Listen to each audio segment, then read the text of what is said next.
नमस्कार दोस्तों, मैं हूं doctor Ipshita Johri, dermatologist and founder of Skinfinity Derma. आज हम बात करने वाले हैं एक ऐसे कंसर्न की जो आजकल हर दूसरे लड़के को परेशान कर रही है, बॉल्डनेस या सिवियर हेयर थिनिंग, वो भी उनके 20s में।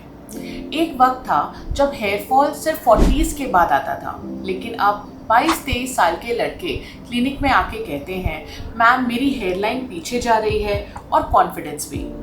तो चलिए समझते हैं कि आखिर इस अर्ली हेयर लॉस के पीछे का असली रीज़न क्या है और सबसे ज़रूरी बात, इसे कैसे रोका जा सकता है। सबसे कॉमन कल्प्रिट होता है hormonal imbalance, specifically androgenetic alopecia. ये एक जेनेटिक कंडीशन है जिसमें टेस्टोस्टेरोन का एक बाई प्रोडक्ट DHT यानी डाईहाइड्रोटेस्टोस्टेरोन आपके हेयर फॉलिकल्स को श्रिंक करने लगता है।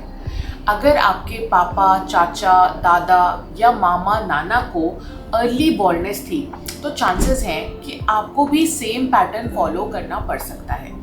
इस टाइप का हेयर लॉस परमानेंट होता है, लेकिन अगर अर्ली स्टेज में डायग्नोज हो जाए तो इसे कंट्रोल करना मुश्किल नहीं है।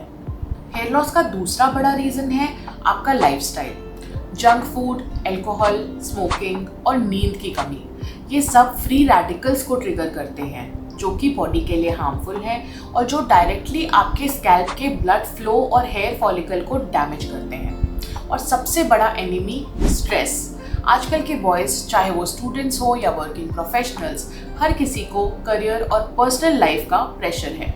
ये क्रॉनिक स्ट्रेस आपके बालों के नेचुरल ग्रोथ साइकिल को डिस्टर्ब करता है और जब बाल गिरते हैं तो उनका कॉन्फिडेंस भी उसके साथ चला जाता है। स्टाइलिंग के नाम पर भी हम अक्सर अपने बालों को नुकसान पहुंचाते हैं।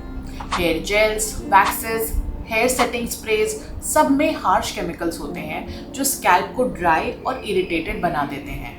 टाइट कैप्स या हेलमेट्स और बार बार स्टाइलिंग करना, ये सब ट्रैक्शन एलोपेशिया का कारण बनता है, जिसमें हेयर रूट लिटरली खिंचते हैं और खिंच के डैमेज हो जाते हैं।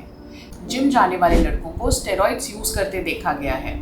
इसकी वजह से भी रैपिड हेयर लॉस होता है। एक अच्छे लुक के चक्कर में अपना नेचुरल हेयर वो परमानेंटली खो बैठते हैं। अगर आप भी जिम जाते हैं और वे प्रोटीन, क्रिएटिन या फिर स्टेरॉइड सप्लीमेंट्स लेते हैं तो ये सोचिए कि आप एक टेम्पररी अच्छे लुक के लिए अपने बालों को परमानेंटली डैमेज तो नहीं कर रहे। बहुत से लोग हेयर फॉल देखते ही डायरेक्टली PRP, GFC या इवन हेयर ट्रांसप्लांट जैसे ट्रीटमेंट्स के लिए जंप कर जाते हैं, लेकिन बिना रूट कॉज को समझे कोई भी ट्रीटमेंट इफेक्टिव नहीं होता। सबसे पहले ज़रूरत है एक प्रॉपर डायग्नोसिस की। Blood test, scalp analysis, DHT level evaluation. क्या आपके केस में डेफिशिएंसी है? Zinc, vitamin D, iron, omega 3 इनकी कमी है, या स्ट्रेस इंड्यूस्ड है आपका हेयर लॉस, या फिर हार्मोनल फैक्टर्स हैं। जब तक ये क्लैरिटी नहीं मिलती तब तक कोई भी ट्रीटमेंट सिर्फ टेम्पररी रिलीफ देगा। शॉर्टकट नहीं, सही पाथ पे जाना ज़रूरी है अगर आप परमानेंटली हेयर के लिए एक सोल्यूशन चाहते हैं। कई लोग आके पूछते हैं, डॉक्टर क्या ये हेयर लॉस रिवर्सिबल है? मैं हमेशा कहती हूँ हाँ, अगर आपने टाइमली डिटेक्ट किया तो बिल्कुल इसे रिवर्स किया जा सकता है। क्या शेविंग करने से बाल फिर से वापस अच्छे आएंगे? नहीं, शेविंग करने से केवल ऊपर के बाल निकलते हैं, इससे आपके रूट्स को या फिर आपके स्कैल्प की हेल्थ को कोई फर्क नहीं पड़ता। स्कैल्प हेल्थ अच्छी रखने के लिए अच्छी डाइट लो, सप्लीमेंट्स लो डर्मेटोलॉजिस्ट से कंसल्ट करके, और कुछ मेडिकेशन या सिरम भी डर्मेटोलॉजिस्ट आपको दे सकते हैं जिससे कि हेयर अच्छे हो सकते हैं। पर सेल्फ मेडिकेशन करने से बचिए ताकि अच्छा करने के चक्कर में कोई नुकसान ना कर बैठे।